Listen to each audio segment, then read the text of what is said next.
Alright guys, welcome back to the channel. Today we're just going to briefly cover my tips for your checklist to do when you're squad leading and you're starting around, because it's always a mad scramble at the beginning of a match, and it's really important to have what you need to do lined up ahead of time so that you can knock them out in quick succession and prepare yourself mentally and your squad as well for the match you're about to play. So when you spawn in, you'll notice that the first thing that everybody does is conduct a mad scramble for vehicles.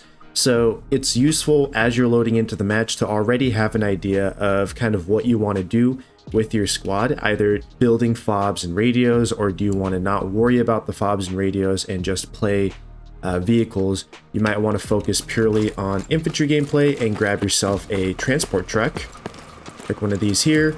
You might want to grab a light vehicle or two to have some fire support. Or you might decide, hey, I want to grab a striker, run some mechanized infantry today. So have that idea of what you want to do ahead of time and tell your squad, hey, spawn in, grab this Vic. So let's say I wanted to grab a transport truck today. That's the most immediate pressing thing you need to take care of, covered. The next thing that you're going to need to do is, this server is empty right now because I'm in Jensen's range, but you need to organize your squad. You want to look at the kits that everybody has. You need to identify any gaps and tell people, hey, I need more of this kit.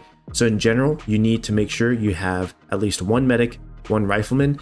I recommend having 2 medics and 2 riflemen, 1 per fire team, Charlie and Bravo. You also want to have AT. Make sure you have a LAT. A hat is ideal, but you won't always have a hat. And I do highly recommend that you have a grenadier kit, regardless of what other fire support options you have. Grenadiers, I think, are generally the most valuable kit to have, even more so than any automatic rifleman or designated marksman. Obviously, there's a degree of flexibility here, depending on what the enemy sub-faction is that you're facing. Do they have a lot of vehicles? Are they insurgents without a lot of vehicles? What is the terrain like? Talil is very open and very vehicle-centric, with long-range firefights even within the hangars, versus some maps like Fallujah, where it's going to be a lot of close-in urban infantry fighting. So you're going to organize your squad, get their kits in order, and put them into fire teams. Make sure you put everybody into fire teams so that you have organized maneuver units that you can command your squad with. And after that, it's going to be more about looking at this map and figuring out the strategic direction. You're going to want to decide, do I want to help backcap? This is a really good first thing to start doing if you're a new squad leader. Just help backcap. It's easy to decide where you need to go because the flag is right there. You're not going to have as much knowledge of the game in terms of how the layers and lanes work.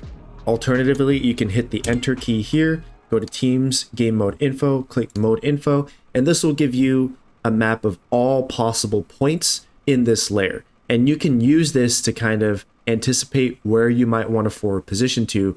Now, obviously, there are lanes here, so if number 1 is here and number 2 is here, number 3 is going to be here. It's not going to go up north here. Likewise, if it goes 1, 2, 3, you're not going to have to pre-position over on the east side of the map. You'll focus west. So just keep that in mind.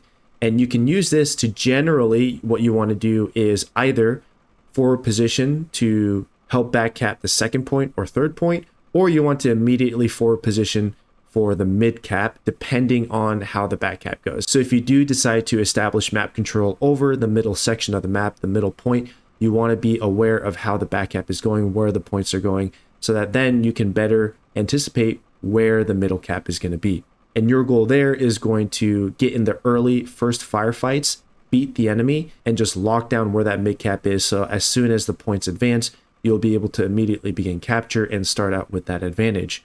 Once you've decided what you're going to do with your squad in terms of strategic direction, it's very important to talk in command comms, and you need to communicate with the other squad leaders what you're going to do and coordinate your efforts. This way, you'll be able to identify any gaps in your current team's plan. For example, if nobody is currently planning on going to backcap, somebody is going to need to change their plan to conduct that backcap and make sure it gets covered. So remember, as a squad leader, you need to stay flexible and adaptable. And finally, kind of the last piece of advice I have for you when you're squaddling throughout the match, we're not going to cover any tips for when the match is actually in progress. I wanted to focus on the very beginning of a match in this video. But when you're playing, you need to stay resilient. Try not to get tilted. Learn to recenter yourself even when things go wrong. Even when defeat is imminent, it's important to constantly keep yourself in the habit of assessing the map, deciding what needs to be done, and encouraging your squad, keeping their heads in the game and leading them to execute the next task that needs to be executed. And that, in my opinion, is not only the best mindset to have to be able to win more games, but it's also the best way to have more fun. Even if you're going to lose, adopt the mentality of, hey, we're going to go out in a blaze of glory in an epic last stand, and we're going to get as many kills as we can before we finally lose.